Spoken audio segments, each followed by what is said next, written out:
যদি এই কাপড় জমিনের মধ্যে পড়ে যায় কতবার চুমা দিবেন? একবার। কতবার বুকে দিবেন? কতবার কপালে দিবেন? কতবার চুমো খাবেন? একবার না।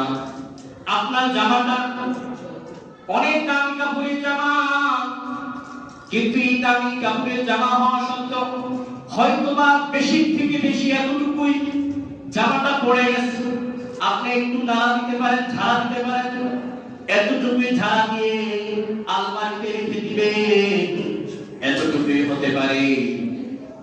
এর চাইতে বেশি চুমো এবং বুকের সাথে জড়ায় ধরে কিনা? না। জোরে বলেন না। কিন্তু দেখি কোরআনের সাথে ওই জোয়াল গুদামের কাপড়টা লাগানোর কারণে এত দাম, এত দাম এত পরিমাণ হয়ে গেছে। ওই কোরআনের কারিমটা যে কাপড়টা অল্প দামে, একটা অবুঝ বাচ্চা কিছু বুঝে না, ভালো তো কিছু বুঝে না, কিন্তু কোরআনের সাথে আমাদের মসজিদের বক্তব্যগুলো যখন পড়াই, ছোট্ট ছোট্ট বাচ্চা কিভাবে ওজন করে তাও জানে না, কিন্তু দেখা যায় যদি ওই কোরআন শরীফের তাক থেকে একটা কাপড় পড়ে যায় অথবা কোরআনের একটা পৃষ্ঠা পড়ে যায়, ওই ছোট্ট বাচ্চাটাও কাপড়টাকে মলাটটাকে বুকে নেয়, মুখে নেয়, চুমো করে কথা বলে, ঠিক কিনা? তার মানে এই কাপড়টার কোনো আলাদা সম্মান নাই, মর্যাদা নাই। এই কাপড়টার সম্মান মর্যাদা শুধু কোরআনের সাথে লাগার কারণে মর্যাদা হয়ে গেছে, কথা বলেন ঠিক কিনা?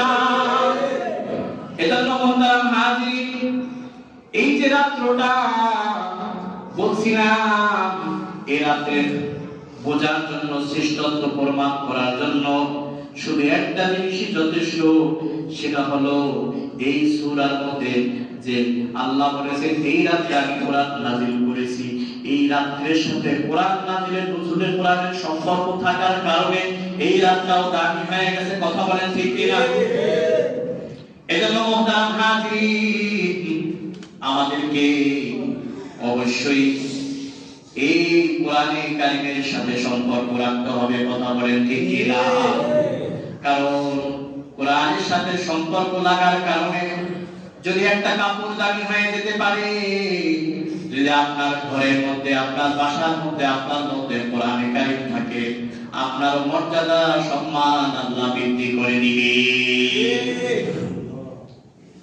সম্মানিত হাজির, এজন্য লাইলাতুল কদর এত মর্যাদা, লাইলাতুল কদর এত আগ্রহ হওয়ার কারণ এ সম্পর্কে আল্লাহ তাআলা নিজেই বলেন, বান্দাদেরকে জিজ্ঞেস করেন, আল্লাহ জিজ্ঞেস করলেন নবীকে, ও নবী আপনি কি জানেন এই যে লাইলাতুল কদর এটা কেমন রাত্র? কেমন রাত্র? ওয়ামা আদরাকা মা লাইলাতুল কদর। হে নবী আপনি বলুন, মুহাম্মদ সাল্লাল্লাহু আলাইহি ওয়াসাল্লাম আপনি কি জানেন লাইলাতুল কদর কি জিনিস? কি কেমন গুরুত্বপূর্ণ বিষয়? এই কথাটা জিজ্ঞেস করার অন্যতম কারণ হলো যাতে করে আগ্রহ সৃষ্টি হয়, কথা বলেন ঠিক কিনা? এই আগ্রহ সৃষ্টির জন্য এই কথাটা জিজ্ঞেস করেছে। এরপরে স্বয়ং আল্লাহ নিজেই কয়েকটা ফজিলত বর্ণনা করেছেন, সুবহানাল্লাহ। এক নাম্বার ফজিলত, লাইলাতুল কদরি খায়রুম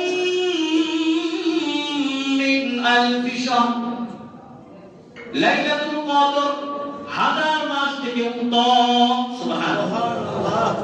বনি ইসরাঈল যে আমাদের কথা শুনে মুসলমানরা মনে মনে ইবাদতের যে আগ্রহ জমেছিল, হাজার মাস একাধারে ইবাদতে কাটাইয়া যে সব পাইতো, এই ছেদবার উম্মত এক রাত্রি ইবাদত কাটাইয়া তার চাইতে বেশি সব লাভ করতে পারবে।